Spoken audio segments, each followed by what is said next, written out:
I shouldn't be telling you this. Not because it's scandalous, though maybe it is, but because saying it out loud makes it real. I'd been living in a fog for months, maybe years, pretending everything was just fine. Smiling like a woman who had it all, a beautiful house in a quiet neighborhood, a husband who kisses her goodbye every morning, a son, well, technically stepson, who still says thank you after dinner. But you know that moment where something tiny breaks, like a hairline crack in glass, and suddenly you see it's been splintering for a long time? That was me last week. I'm Claire. I'm 41. I used to be bold. I used to dance barefoot in the kitchen while dinner burned, make love in the laundry room just because we couldn't wait, laugh so hard I'd wake up sore the next day. I used to feel alive. Desired. I used to know how to breathe. And then I didn't. It didn't happen all at once. That's what makes it worse. If it had been a single betrayal, an affair, a slammed door, I could have pointed to it and said, there. That's when we fell apart. But instead, it was 1,000 little silences. A kiss that felt like someone checking a box. A hug that lasted too long but meant too little. Mark, my husband, is a good man. That's the hard part. He's responsible. Reliable. We've been married 8 years. He still mows the lawn every Sunday and brings me coffee in bed on my birthday. He loves me, I think. At least in the way someone loves their favorite couch, comfortable, familiar, something they'd miss if it was gone but never really see anymore. I remember the last time we had sex that didn't feel like a chore. It was over a year ago, during a storm that knocked the power out. We lit candles and laughed like teenagers, and he looked at me like he used to. For one night, I felt like I mattered again. But the next morning, it was back to dishes and calendars and did you pay the water bill? That morning, I kissed him at the door, just a soft, habitual peck, and he didn't even pause. Didn't smile. Didn't hold my waist the way he used to. I stood there in the kitchen, holding my coffee, and something inside me just sank. I started noticing things I didn't want to see. The way he scrolled on his phone while I spoke. How often he chose sleep over touching me. The way his hand would land on my lower back out of routine, not passion. And then there's Adam. My stepson. He's 22 now. Came to live with us after college for a few months to figure things out, and months turned into a year. He's kind, quiet, more like Mark used to be than Mark is now. And he notices things. Like when I cut my hair. Or when I'm sad, even when I fake a smile. That night, the one I can't get out of my head, I was trying to relax. I'd had a long day. I was upstairs, door cracked open, candles lit. Music playing low. I don't even remember what I was thinking about, but I let out this soft, accidental moan, just one of those sounds you make when you're finally alone, when the pressure inside your chest starts to leak out in pieces. And then I heard him. Adam. He was walking past, and he paused, and in a low voice, half teasing, half something I couldn't name, he said, louder, Mom.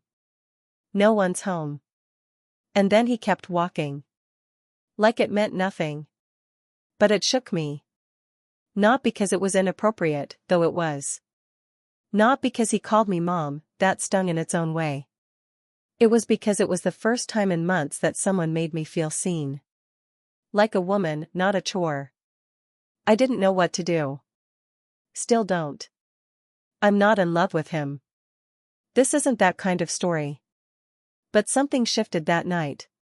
Something I can't explain. And that's when I knew. Not just that things had changed, but that I had.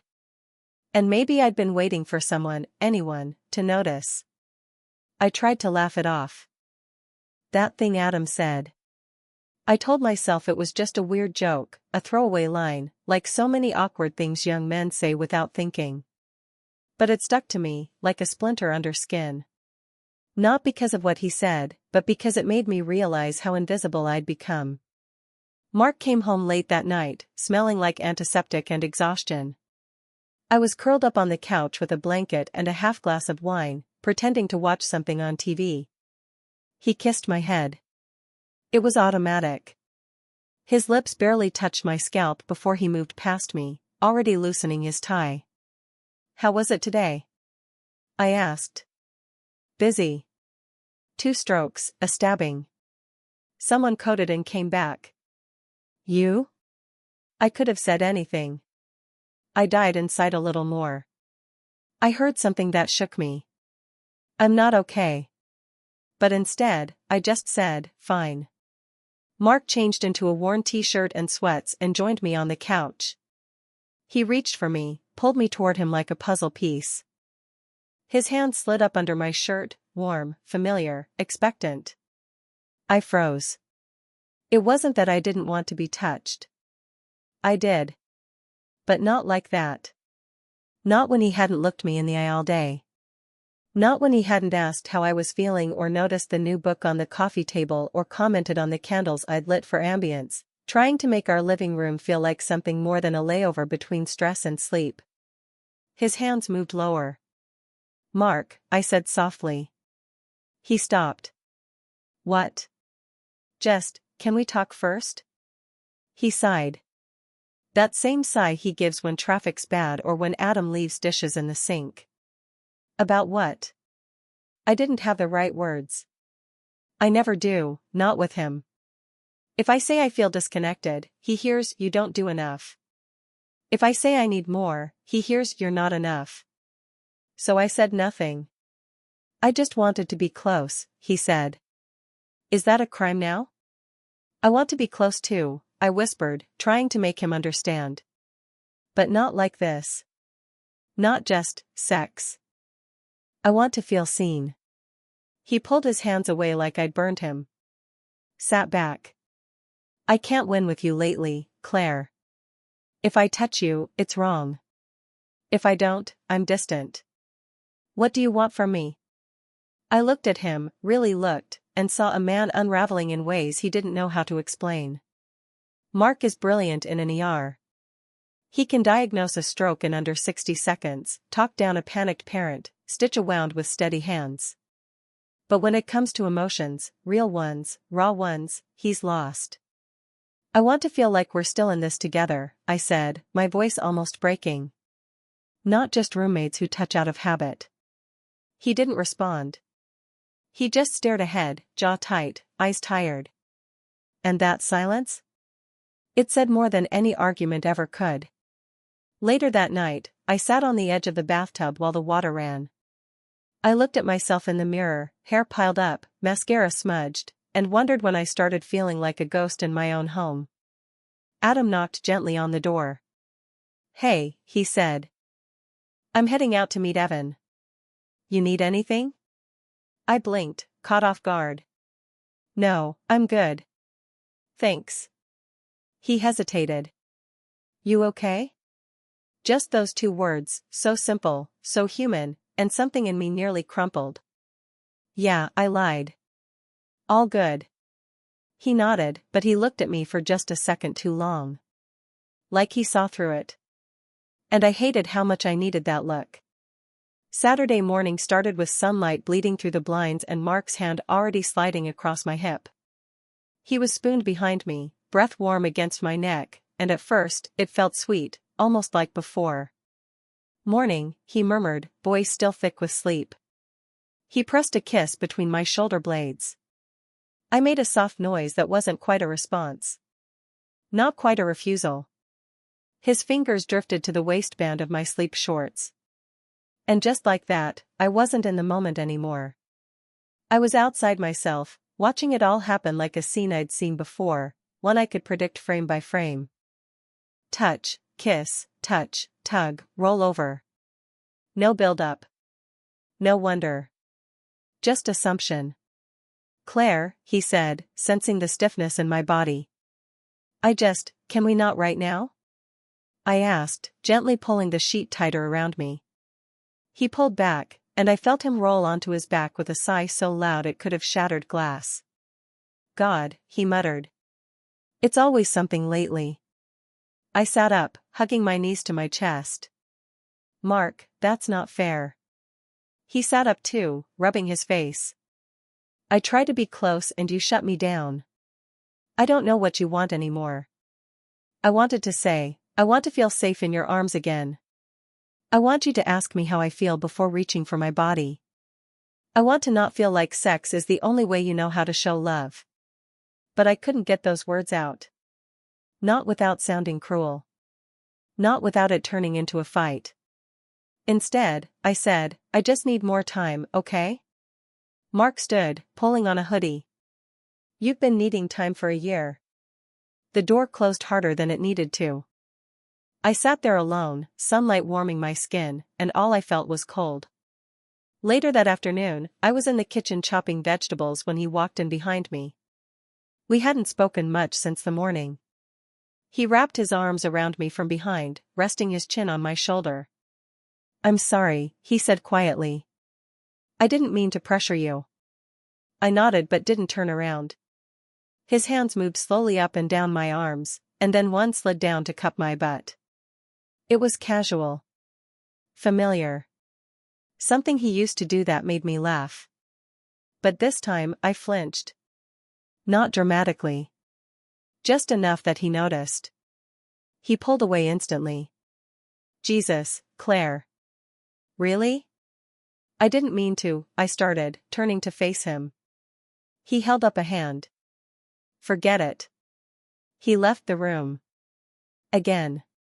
That night, we watched a movie. He sat at one end of the couch, I sat at the other. At some point, he scooted closer and rested his hand on my thigh. I let him. He leaned in and kissed me, softly at first, then deeper. I tried. I really did. I let my lips part, let the kiss happen, but all I could think about was how mechanical it felt. How quiet I was inside. When he pulled back and smiled at me, I smiled too. On autopilot. And I hated myself for it. Later, as I lay in bed staring at the ceiling, I wondered if something in me was broken, or if I'd just been ignored too long. Because I didn't want to recoil. I wanted to want him. But every touch felt like a transaction. And I couldn't stop hearing that voice in my head, my own, maybe, or someone else's, asking, why does everything have to turn into sex? We were halfway through dinner when I snapped. It was just the three of us, Mark, Adam, and me. The table was quiet except for the clinking of forks against plates and the occasional polite murmur about the risotto I'd spent an hour making. Adam complimented it like he always did. Mark didn't say much. He never said much anymore. So, Adam, Mark began, chewing, any updates on the interview at Lewis and Clark? Adam nodded, then looked over at me. Yeah, they emailed me today actually. Second round next week. His eyes lingered, just a beat too long, like he was checking to see if I was proud. I smiled back reflexively. That's great, Adam. Mark grunted. Nice. Guess we'll have to hang on to you a little longer, huh? Adam laughed softly. If you'll still have me. I watched Mark smile at him, a real one. That warm, relaxed grin I hadn't seen directed at me in months. I picked up my food, appetite gone. And then it happened. The thing. The drop that cracked the dam. Mark reached under the table and rested his hand on my thigh. Just like that. Like we were good. Like we were close. And I couldn't do it. Not again. I pushed his hand away, quietly, but sharply. He blinked, looked over at me, confused. What? I tried to say nothing, to swallow it down, but it was too late. The feeling was rising too fast, too loud. Don't, I said. Don't what? Touch me like that. Like we're okay. We're not okay, Mark. The room froze. Even Adam stopped chewing. Mark set down his fork. Can we not do this right now? No, I said, voice shaking. When are we supposed to do it? When you're not exhausted? When I'm not shutting down? When the timing is perfect for you? Claire, he warned, glancing toward Adam. No, I repeated, louder this time. You don't get to keep pretending everything's fine while I'm falling apart. Adam stood abruptly, scraping his chair back. I'll give you guys a minute. He slipped away, awkward and quiet, leaving his half-eaten plate behind. Mark stood now too. What the hell is going on with you lately? And that was it. The match to the fuse. What's going on with me? I shouted. I'm drowning in a house full of people and still feel completely alone. You only touch me when you want sex, and when I flinch, I'm the problem. You never ask what's wrong. You don't even see me anymore. His face twisted, hurt, defensive. I come home exhausted after 12-hour shifts. I bring you coffee, I take you out, I try, God knows I try, and it's never enough for you. Because I don't need coffee, Mark. I need connection. I need someone who wants to know me. I need to feel like more than an obligation you sleep next to. He stared at me, jaw tight, hands shaking slightly. Then, quietly, is this about Adam? I stopped breathing. What? I whispered. Don't act like I haven't noticed, he said. The way you light up when he walks in. The way you look at him. Tears sprang to my eyes, fast and hot. You think I want him? I think he sees you. And maybe that's more than I've done lately. But Claire, he's your stepson. The word hit like a slap. I covered my face with both hands and sank into the chair. Mark left. I heard the bedroom door close, hard. I sat there alone, the overhead light suddenly too harsh, the risotto congealing on the table. The silence pressed against me like a weight. I didn't know what stung more, Mark's accusation, or the part of me that didn't have the energy to deny it. Not because I wanted Adam. But because he noticed me. And that night a week ago, when I'd moaned without meaning to, when Adam passed and said that awful, stupid line, louder, Mom. No one's home, it hadn't repulsed me. It had woken me. And that terrified me. I wasn't in love with Adam. I didn't want to cross a line. But I wanted to feel like a woman again. Not just a wife. Not just a placeholder in someone else's life. I wiped my face, silently ashamed. What kind of person does that make me? The silence between us became a second language.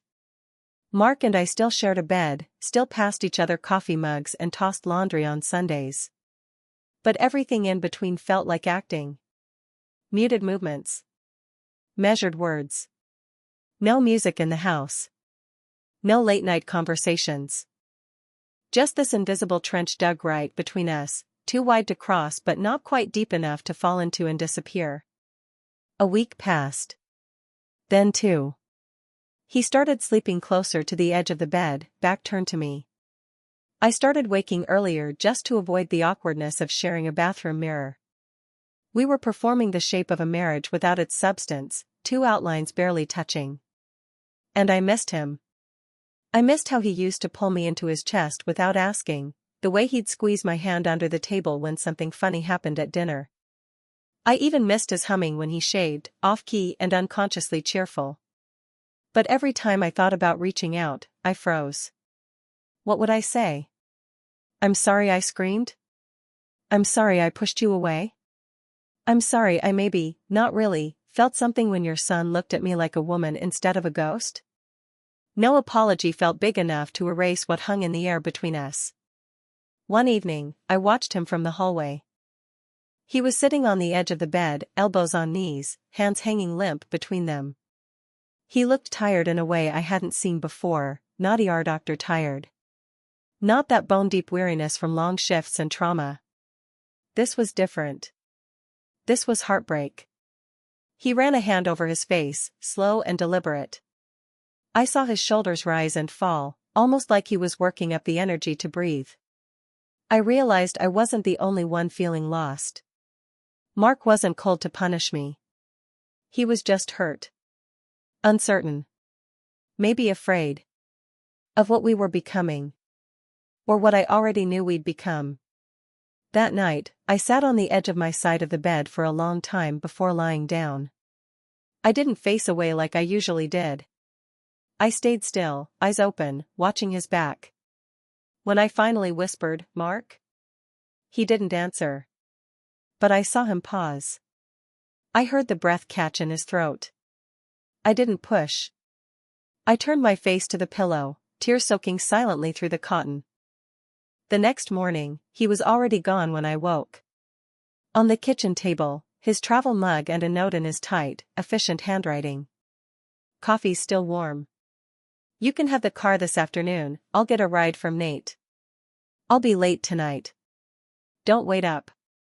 Not cold. Not warm. Just neutral. Careful." I stared at that note like it was a poem I couldn't interpret. In the days that followed, Adam gave me space too. He no longer lingered in the doorway or offered those sharp-eyed glances that used to make me feel seen. Maybe Mark had spoken to him. Maybe he'd just pulled back on his own. Either way, part of me was relieved, and part of me felt more invisible than ever. I wanted to make things right. But I didn't know what right looked like anymore. Maybe it was a long, slow rebuild. Maybe it was starting over. Or maybe, it was walking away. As I stood by the window, coffee cooling in my hand, watching the gray sky roll in, I asked myself the question I'd been avoiding for weeks: do I still want this life? And for the first time in a long while, I didn't know the answer. It was nearly midnight when I heard the front door open. Mark's footsteps were slow, deliberate, like he wasn't sure if he wanted to be heard or not. I stayed still in bed, unsure whether to pretend I was asleep or meet him in the hallway. In the end, I sat up. Quietly. Bracing. He walked into the bedroom, jacket draped over his arm, his expression unreadable in the dim light. He didn't speak. Just looked at me with that tired distance that had become our new normal. "I didn't wait up," I said softly. "The truth, more or less." He nodded, not quite smiling. "Didn't expect you to." Mark placed the jacket on the chair and walked into the bathroom. I listened to the sink run. The sound felt too loud in the silence we'd both built. He emerged a few minutes later, now barefoot, face washed, hair slightly damp. When he didn't slide into bed, I watched him cross the room and settle on the small couch by the window. It was too short for him. His legs dangled over the edge. "Mark," I began. He looked at me, eyes dull but open. "Waiting. I never meant for things to go this far." He gave a small exhale, not quite a sigh.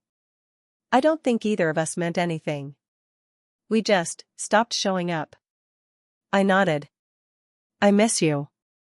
His jaw flexed. "Then why do I feel like I've lost you?" The silence between us swelled again, this time softer. Sadder. I stood and walked across the room. Slowly, cautiously. Like approaching an animal that might run. I sat on the edge of the couch, facing him. Not touching him. Just close enough to breathe the same air. "I think I got used to being lonely," I said. "And then I started resenting you for it. But I didn't ask for more. I just pulled away." His eyes were on the floor. "And I stopped trying. I was tired. I thought you didn't want me." "I didn't want just your hands," I whispered. "I wanted you." He looked up, and for a moment, the weight between us cracked just slightly. We were still in there, two people who used to love loudly. He reached out and touched my arm. Gently. No agenda. Just contact. I leaned into it. We didn't kiss. We didn't promise anything. He didn't ask me to stay, and I didn't ask him to change. But in that stillness, in the quiet weight of his hand resting on mine, I felt something tender. Not reconciliation. Not hope, even. Just grief shared by two people who knew what they'd lost. Eventually, I stood. He didn't ask me to stay on the couch. I didn't invite him to bed. He stayed there, awkwardly curled in the corner, already half asleep. I watched him for a moment, heart heavy with love and something close to goodbye. Whatever we weren't it anymore. You don't realize the moment you're disappearing from your own life. It doesn't come with a slam or a scream. It comes with silence. With the slow dulling of small things, the way he stops asking what you're reading, the way your favorite song plays in the car and he doesn't even hum along. It comes when you stop reaching across the sheets, and he doesn't notice. Or when he does, and rolls over anyway. And I didn't notice either. Not at first. It's easy to tell yourself it's just a phase. Work is stressful. The kids are grown. You're tired. He's tired. It'll pass. But some things don't pass. Some things rot from the inside out while you keep vacuuming the rugs and refilling the soap and pretending everything is fine. I spent so long trying not to feel needy. Trying not to ask for too much. Trying not to ruin the peace by saying I'm not okay. And eventually, I just stopped saying anything at all. That's when Adam said what he said. Louder, Mom. No one's home. He didn't mean it. Not like that. It was a dumb, half-joking, offhand comment from a 22-year-old who didn't realize the line he'd crossed. But in that moment, it was like someone shook me awake.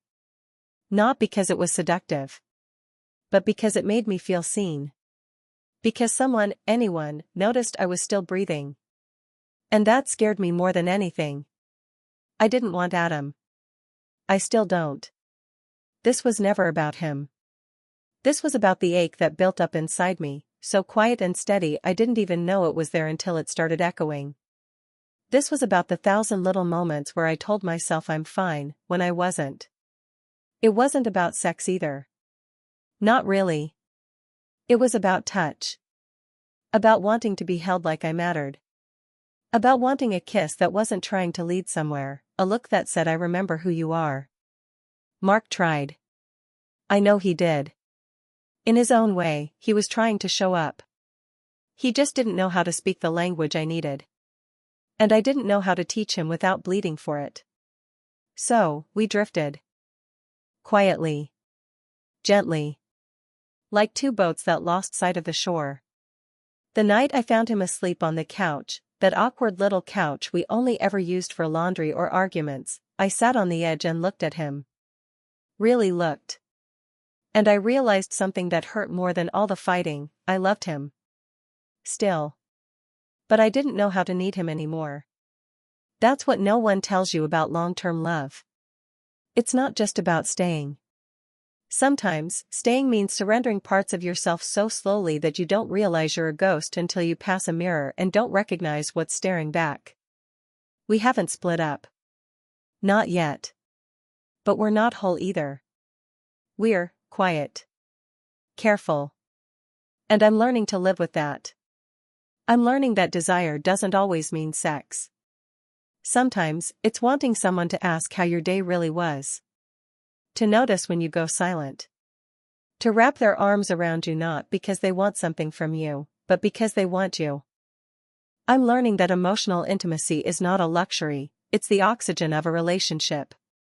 And when you run out of it, everything else suffocates. I don't know what happens next. I don't have a clean ending to give you. No reunion kiss in the rain. No suitcase by the door.